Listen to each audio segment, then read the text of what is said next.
कभी कभी जिंदगी एक पल पर ठिठक जाती है, एक ऐसा पल जब सांसें भारी हो जाती हैं और आंखों के सामने बीते हुए सब रंग फिर से उजागर हो जाते हैं।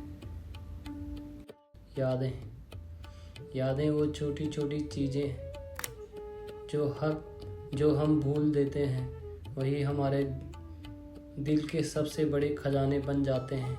माँ की सुनाई कहानी, दादा की हंसी, दोस्त के साथ बिताए वो दिन, ये सब बातें कभी भयावह नहीं पर बहुत कीमती होती है।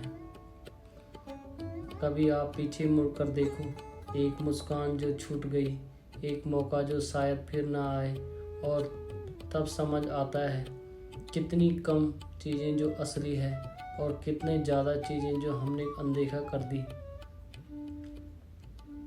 खोना और सीखना। जीवन हमें सिखाता है कि खोना भी एक तरीके से है समझने का, क्या चीज़ें हमारे लिए सच में ज़रूरी थी।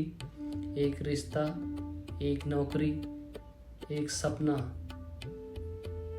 खोने का दर्द होता है, पर दर्द ही हमें समझ देता है कि हमें क्या रखने की ज़रूरत है। हर गिरावट एक सबक है, हर रात के बाद सुबह आती है, ये प्राकृतिक नियम है, पर अक्सर हम उस सुबह को नहीं देखते। माफ़ी और गुरेज। अक्सर हम सोचते हैं वो गलती बाद में ठीक कर दूंगा, बाद हमेशा नहीं आता है। माफ़ी मांगना आसान नहीं, पर वही दिल को हल्का कर देता है। अगर किसी के साथ अनबन है, आज एक छोटा कदम उठाएं, एक फ़ोन, एक संदेश, एक बात बहुत कुछ बदल सकती है। आशा और नया आरंभ। जीवन की नाजुकता ही उसकी खूबसूरती है। हर टूटने के बाद जो जुड़ता है वही असली बहादुरी है। उम्मीद रखें, छोटे कदम लें, आज उठिए, किसी की मदद कीजिए, किसी से प्यार कर दीजिए या खुद से एक वादा कर लीजिए।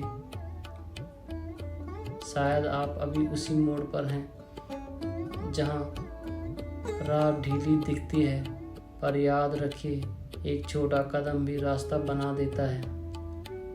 आज एक बात याद रखो, आपकी ज़िंदगी किसी दूसरे के लिए प्रेरणा हो सकती है। आपका एक कदम, आपकी एक बात किसी की जीवन बदल दे सकती है। अगर ये बातें आपको दिल छू गई है, नीचे कमेंट में लिखें कौन सी याद आपको सबसे ज़्यादा छू गई। और अगर आपको ऐसा कंटेंट पसंद है, सब्सक्राइब कीजिए ताकि हम मिलकर ज़िंदगी की छोटी छोटी कहानियाँ सुनते रहें। धन्यवाद।